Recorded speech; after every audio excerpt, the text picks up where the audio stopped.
हिंदी में यूपीएससी की तैयारी से संबंधित प्रोग्राम्स को देखने के लिए सब्सक्राइब करें स्टडी IQ IAS हिंदी।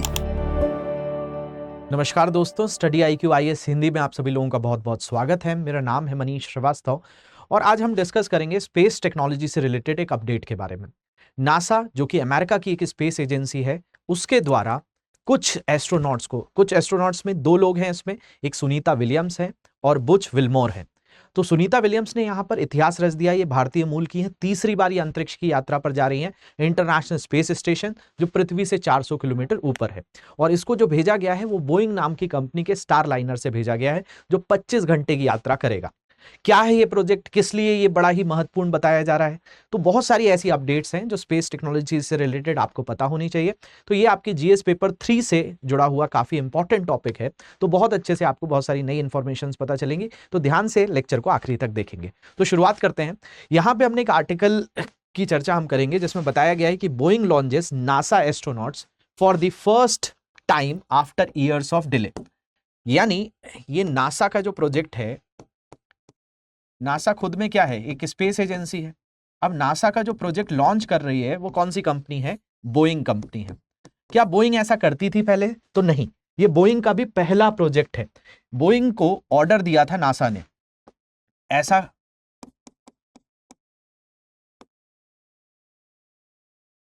तो बोइंग को जो ऑर्डर दिया था नासा ने, वैसे नासा ने दो कंपनियों को ऑर्डर दिया था, इसको आगे चलकर भी मैं बताऊंगा। एक कंपनी थी स्पेस एक्स, ये एलन मस्क की कंपनी है, इसको ये ऑर्डर मिला था। और दूसरी कंपनी थी बोइंग, और बोइंग ने यहां पर जो बनाया है उसका नाम है स्टार लाइनर, जिसके जरिए सुनीता विलियम्स और जो विल्मोर हैं वो इसके जरिए गए हैं। इसका अर्थ क्या है? तो देखिए, सबसे पहली चीज समझिए, जैसे आपको मान लिया जाए आप किसी शहर में रहते हैं, मान लिया जाए दिल्ली में रहते हैं, और दिल्ली से आपको लखनऊ जाना है, दिल्ली से जयपुर जाना है, तो आपके पास क्या तरीके हैं? दिल्ली से जयपुर जाने के लिए आप या तो बस ले सकते हैं, ट्रेन ले सकते हैं, बाय कार जा सकते हैं, ये सारे तरीके हैं। बाय फ्लाइट भी जा सकते हैं, सेम चीज लखनऊ के लिए भी जा सकते हैं। अब देखिए क्या है कि ये पृथ्वी है और पृथ्वी से ऊपर 400 किलोमीटर स्पेस स्टेशन है, जिसको ISS कहा जाता है, इंटरनेशनल स्पेस स्टेशन।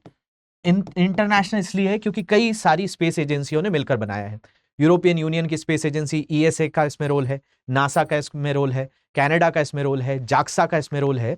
तो क्या होता है, जो स्पेस स्टेशन है, ये स्पेस स्टेशन 400 किलोमीटर ऊपर है और लगभग ये 20,000 किलोमीटर प्रति घंटे की रफ्तार से भी तेज चलता है।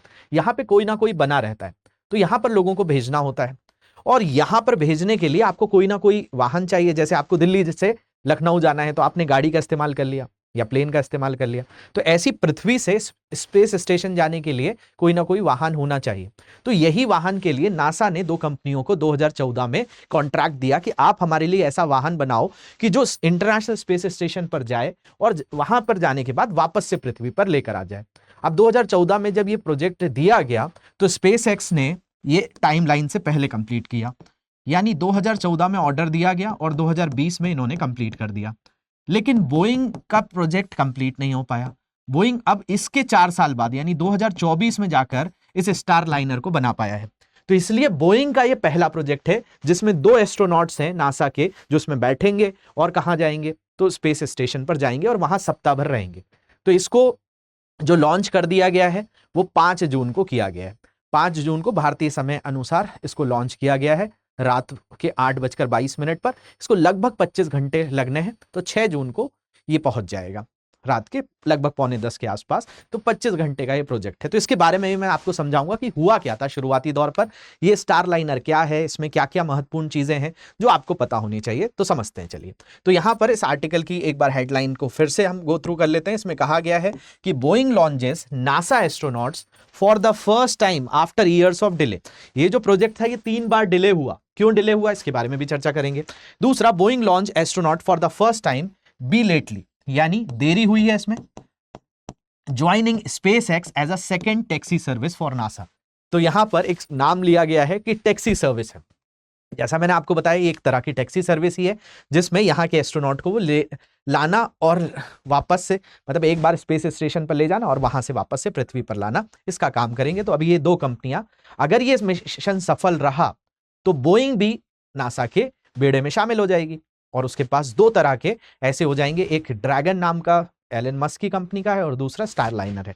तो इसको डिटेल में समझते हैं। चलिए शुरुआत करते हैं। उससे पहले आप लोगों के लिए इंफॉर्मेशन ये है कि अगर आप हमारे साथ ऑनलाइन बैचेस में जुड़ना चाहते हैं, साइंस, टेक्नोलॉजी, आपका इंटरनेशनल रिलेशंस, इसके अलावा हिस्ट्री, ज्योग्राफी, इकोनॉमिक्स, पॉलिटी, ये सारे सब्जेक्ट्स को बहुत अच्छे से स्ट्रॉन्ग करना चाहते हैं एकदम बेसिक से, तो आप हमारे बैचेस का पार्ट बन सकते हैं।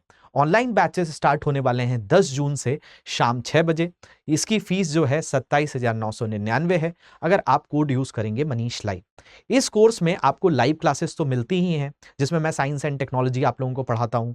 तो ये बैचेस में मेन जो चीजें हैं कि लाइव क्लासेस के साथ साथ आपको रोजाना सीसेट की क्लासेस, करंट अफेयर्स प्रोग्राम और करंट अफेयर्स प्रोग्राम के साथ एनसीईआरटी की क्लासेस, 18 बुक्स का सेट आपके घर पे डिलीवर होता है।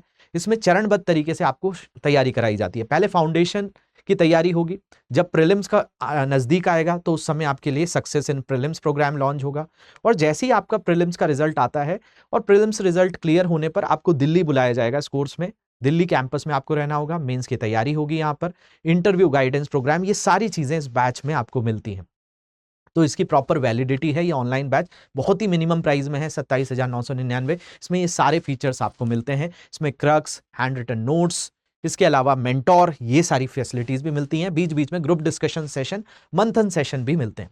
साथ में आपको ऐसा लगता है कि आपको दिल्ली अभी आना है और अभी तैयारी करनी है, तो हमारा ऑफलाइन सेंटर भी ओपन हो गया है जिसमें 100 स्टूडेंट्स रहेंगे। और ये बैच जो है 17 जून से स्टार्ट होगा। इसकी जो फीस है 99,999 है। इसमें बहुत सारी सीट्स फिल हो गई हैं। आप अगर दिल्ली आकर करोल बाग वाली ब्रांच में इंग्लिश में पढ़ना चाहते हैं तो इसका पार्ट हो सकते हैं। ये फीस आपको तब होगी जब आप मनीष लाइव कोड यूज करेंगे। तो जल्दी से ऐप की वेबसाइट पर जाकर आप इस कोड को यूज करके एनरोल कर सकते हैं, जो अपकमिंग एग्जाम्स में स्टूडेंट्स एनरोल करने वाले हैं। चलिए आ जाते हैं हमारे प्रोजेक्ट के ऊपर। बाकी आपको कोई भी और तरह की इंफॉर्मेशन चाहिए तो ये मेरा टेलीग्राम ग्रुप है, इसको ज्वाइन कर लेंगे। और ये मेरी इंस्टा आईडी है। यहाँ से वैसे आपको जो भी मैं आप लोगों को लेक्चर्स पढ़ाता हूँ यूट्यूब पे, इसकी पीडीएफ भी यहाँ से आपको इजीली अवेलेबल हो जाती है। और कोई भी डाउट्स आते हैं तो ये मेरी इंस्टा आईडी है, इसको डायरेक्टली जाकर सर्च कर लीजिए। कोई भी तरह के क्वेश्चंस हैं एडमिशन रिलेटेड या कोर्स रिलेटेड, वो भी आप यहाँ पूछ सकते हैं।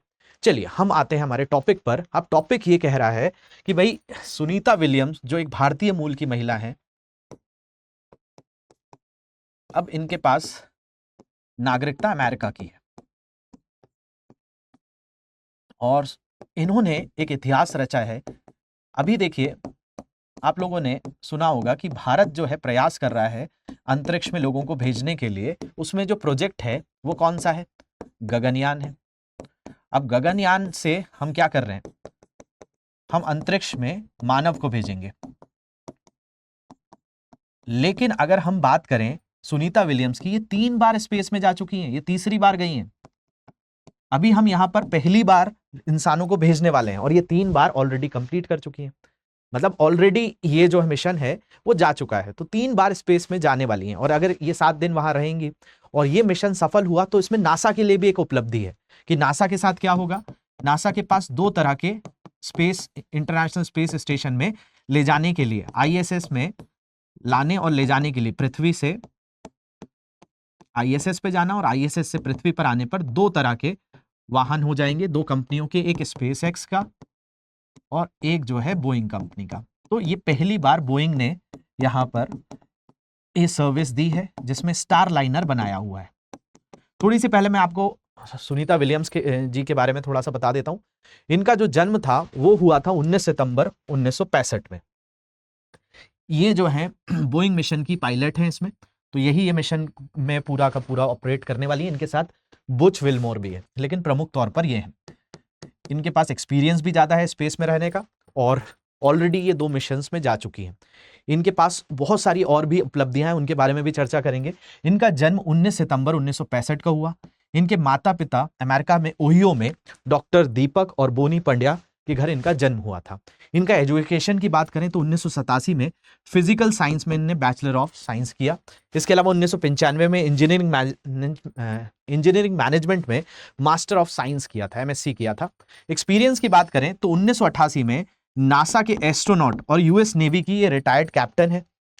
ये 1988 से नासा में एस्ट्रोनॉट है और यूएस नेवी जो है वहां की जो नौसेना है उससे रिटायर्ड हो चुकी है। दूसरी अगर हम बात करें तो सुनीता विलियम है, 2 मिशनों में अंतरिक्ष में 322 दिन बिता चुकी हैं। इनके नाम पर एक खास रिकॉर्ड है स्पेस वॉक का। इन्होंने 50 घंटे 40 मिनट की 7 स्पेस वॉक करी है। तो बहुत सारे रिकॉर्ड्स रखती हैं और ये 2 यात्राओं के बाद ये तीसरी यात्रा है। आपने कल्पना चावला का भी नाम सुना था, लेकिन उनका जो है एक हादसे में मृत्यु हो गई थी स्पेस मिशन के दौरान ही। लेकिन ये 2 मिशन कंप्लीट कर चुकी हैं, तीसरे मिशन में जा चुकी हैं। 7 दिन का ये मिशन है, इंटरनेशनल स्पेस स्टेशन में रहेंगी और वहां से आकर बहुत सारी जानकारियां साझा की जाएगी। तो देखिए ये पूरा का पूरा सिलसिला नासा की तरफ से चालू हुआ। ये नासा के 2 एस्ट्रोनॉट हैं जिनको भेजा जा रहा है। तो नासा ने क्या किया था? नासा ने सबसे पहले, ये 2014 से इसकी शुरुआत हुई थी कि भाई इंटरनेशनल स्पेस स्टेशन में भेजने के लिए हमारे पास कोई ना कोई तो वाहन होना चाहिए। कैसे वहां पर जाएंगे? तो रीयूजेबल वाहन बनाने की बात हुई। क्या होता है, जैसे अभी आपने देखा कि हमारा चंद्रयान गया, तो चंद्रयान 3 को जब भेजा गया तो हमने जो वाहन यूज किया था उसमें क्या था कि वो वाहन, जैसे हमने उसमें जिसको LVM-3 कहा जाता है, बाहुबली रॉकेट था, GSLV Mk3 जिसको कहा जाता है, उसका उपयोग किया। अब वो क्या होता है, रॉकेट रीयूजेबल नहीं है, एक बार प्रयोग किया अब फिर से नया बनाना होगा। अब जो हमने भेज दिया चंद्रयान को, विक्रम लैंडर को, और हमारा जो प्रज्ञान रोवर था, अब वो वहां जा चुका है, लेकिन उसको लाने के लिए हमें फिर से नया मिशन लॉन्च करना होगा। तो नासा ने ऐसा कहा कि भाई ऐसा कुछ बनाओ कि जिसको बार बार यूज किया जा सके। तो इसमें 2 कंपनियों को ये ऑर्डर दिए। एक एलन मस्क की कंपनी स्पेसएक्स थी और दूसरी कंपनी बोइंग थी। हालांकि बोइंग और भी चीजें बनाती है, बहुत सारे स्पेस क्राफ्ट जो है, मतलब एरोप्लेन्स को बनाने वाली ये कंपनी है। एयरबस बनाती है। तो कई देशों में जो एयरलाइन चलती हैं, जो हवाई यात्रा है, वो एयरबस के द्वारा एयरबस देती है और एयरबस की जो पेरेंट कंपनी है वो बोइंग है। तो आपको बात समझने आ रही होगी कि नासा ने 2 कंपनियों को कॉन्ट्रैक्ट दिया कि भाई ऐसे वाहन बनाओ, पहला स्पेसएक्स को और दूसरा बोइंग को। इन दोनों ने काम करना चालू किया, लेकिन बोइंग काफी डिले हो गया। 2020 में नासा ने ये बना दी, ये स्पेसएक्स ने नासा को ये स्पेसक्राफ्ट बनाकर दिया। इसका नाम है ड्रैगन। ये किसका है? तो स्पेसएक्स का। यहां पे नाम भी दिख रहा होगा आपको, स्पेसएक्स। स्पेसएक्स ने ड्रैगन बनाकर दिया। अब बोइंग के ऊपर सवाल थे कि बोइंग बनाए इसको। ये जो ड्रैगन था ये 2020 में कंप्लीट हो गया था। बोइंग इस पर काम कर रहा था। फाइनली बोइंग 2024 में जाकर इसको कंप्लीट कर पाया है और फाइनली इसकी लॉन्चिंग हुई है। तो ये बोइंग को यहां पर भेजा गया है इसके जरिए। तो ये एकदम ऊपरी हिस्सा जो है, इसमें ये जो अंतरिक्ष यात्री हैं, एस्ट्रोनॉट्स हैं, इसमें जाएंगे, बाकी ये रॉकेट रहेगा।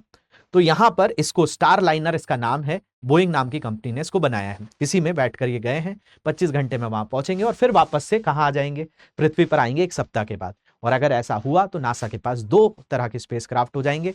एक तो ऑलरेडी है ड्रैगन और दूसरा स्टार लाइनर हो जाएगा। तो इसमें ये 2 लोगों को चुना गया है, एक ये बुच विल्मोर है और दूसरी सुनीता विलियम्स है। लेकिन सुनीता विलियम्स तीसरी बार अंतरिक्ष में जा रही हैं।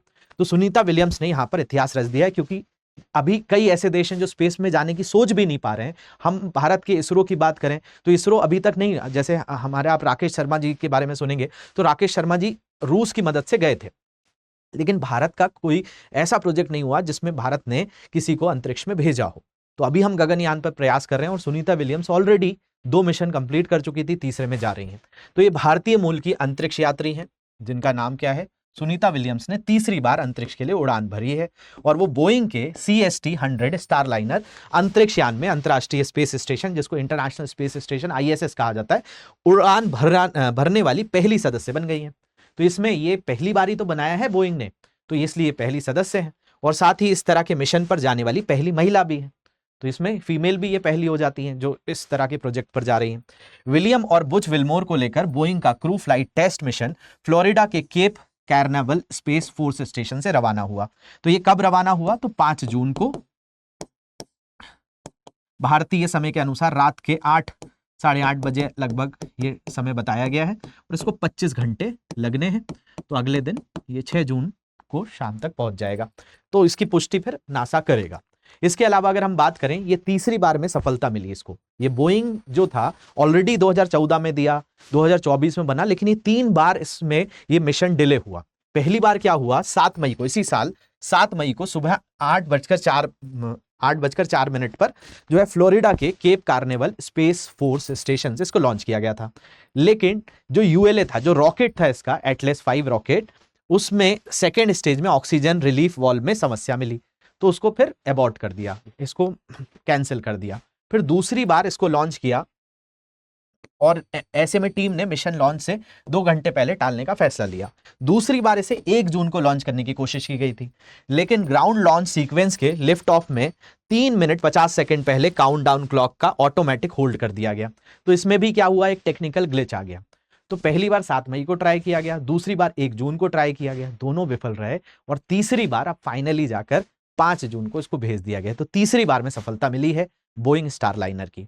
तो इसमें जो है बैठकर सुनीता विलियम जाएंगी, बुच वुलमर जाएंगे, और 1 सप्ताह तक कहाँ रहेंगे, तो इंटरनेशनल स्पेस स्टेशन पर रहेंगे। वहां पर देख पाएंगे कि ये कैसे वहां पर ऑपरेट करता है, ये सारी जानकारियां नासा फिर देगा। तो 1 हफ्ते तक स्पेस स्टेशन में रहने वाले हैं ये दोनों, बुच विलमोर और विलियम्स स्टारलाइनर स्पेसक्राफ्ट, और उसके सब सिस्टम का टेस्ट करने के लिए क्या करेंगे, 1 सप्ताह तक स्पेस स्टेशन में रहेंगे। मिशन सक्सेसफुल रहा तो नासा के पास 2 आपके स्पेसक्राफ्ट हो जाएंगे। तो मिशन सक्सेसफुल रहा तो इस स्पेसक्राफ्ट का इस्तेमाल रोटेशनल मिशन के लिए किया जाएगा, यानी एस्ट्रोनॉट इससे आईएसएस इंटरनेशनल स्पेस स्टेशन पर आएंगे और जाएंगे। और इस मिशन के सफल होने में इतिहास में पहली बार अमेरिका के पास एस्ट्रोनॉट को भेजने के लिए 2 स्पेसक्राफ्ट हो जाएंगे, जिसमें कौन सा है, तो मैंने बताया स्पेस एक्स का ड्रैगन है और बोइंग कंपनी का स्टारलाइनर है। तो ये बस वेट है कि 7 दिनों बाद ये कंप्लीट हो जाए। तो ये एक इतिहास तो रच ही दिया है सुनीता विलियम्स ने, और ये और भी इतिहास रच सकती हैं। तो आशा करता हूं आपको समझने आया होगा कि कैसे बोइंग का स्टारलाइनर चर्चा में आया है और ये प्रोजेक्ट किस लिए इंपॉर्टेंट हो जाता है, क्योंकि इसमें 7 दिन तक टेस्टिंग की जाएगी आईएसएस में रहकर। और ये तीसरा मिशन सुनीता विलियम्स का था, वो कंप्लीट कर लेंगी तो उनके नाम पे तो ऑलरेडी रिकॉर्ड हो ही जाएगा, ऑलरेडी एक फीमेल है। तो जो बाकी देश है उनके लिए भी ये प्रेरणा का स्रोत है। और नासा के पास एक और बेड़े में एक और चीज शामिल हो जाएगी, ड्रैगन के अलावा स्टारलाइनर। तो ये बात आपको समझने आई होगी कि क्या ये मिशन है, क्यों इंपॉर्टेंट मिशन है, और नासा इसमें काफी समय से इन्वेस्ट कर रहा था। तो बोइंग ने इसको किया है। साथ साथ बोइंग के लिए भी ये बहुत ही महत्वपूर्ण है, क्योंकि बोइंग के ऊपर कई बार सवाल उठे हैं। जो इनके स्पेसक्राफ्ट पे तो ये काम कर रहे हैं, लेकिन जो इनके एरोप्लेन्स हैं, एयरबस हैं, उनमें कई बार उनकी जो मार्केट वैल्यू है वो कम हुई। कई बार ऐसे टेक्निकल दिक्कतें उनमें आई। तो अगर बोइंग ने इसको सफल बना लिया, अगर ये मिशन लॉन्च हो गया प्रॉपरली, मतलब सफल रहा, तो बोइंग के ऊपर जो अभी शक है, एक तरह से इनकी जो मार्केट वैल्यू थोड़ी सी डाउन है, उसको भी इनको फायदा मिलेगा। तो बोइंग के लिए भी एक बहुत गेम चेंजर हो सकता है। तो आशा करता हूं ये चीज आपको समझने आई होगी। इसके अलावा इस लेक्चर की जो पीडीएफ है वो आपको मेरे टेलीग्राम ग्रुप पर इजीली मिल जाएगी, तो यहां जाकर आप इसकी पीडीएफ को डाउनलोड कर सकते हैं। बाकी कोई भी क्वेश्चन आएगा तो आप यहां पर मेरी इंस्टा आईडी पर आकर जुड़कर क्वेश्चंस को पूछ सकते हैं। इसके अलावा अगर आप हमारे साथ बैचेस में पढ़ना चाहते हैं तो बैचेस शुरू हो रहे हैं 10 जून से शाम 6 बजे, और इसकी फीस जो है 27,999 है। मेरा कोड मनीष लाइव है, तो इसमें आप आसानी से मेरा कोड यूज़ करके इस मिनिमम फीस पर बैच को एनरोल कर सकते हैं, लाइव क्लासेस ले सकते हैं। इसमें मैं साइंस एंड टेक पढ़ाता हूँ, तो आप और डिटेल में स्पेस टेक्नोलॉजी के बहुत सारे जो अलग अलग इंडिया के प्रोजेक्ट्स क्या रहे हैं, इसरो की क्या भूमिका रही है, किस तरीके से ये पूरा का पूरा काम करता है, और भी डिटेल में पढ़ सकते हैं। आशा करता हूं आज का टॉपिक आपको क्लियर रहा होगा। अगर क्लियर रहा है तो कमेंट सेक्शन में मुझे जरूर बताएंगे आप लोग। मिलते हैं किसी अगले सेशन में। Thank you very much for watching this. Have a great day. Hindi में यूपीएससी की तैयारी से संबंधित प्रोग्राम्स को देखने के लिए सब्सक्राइब करें स्टडी IQ IAS हिंदी।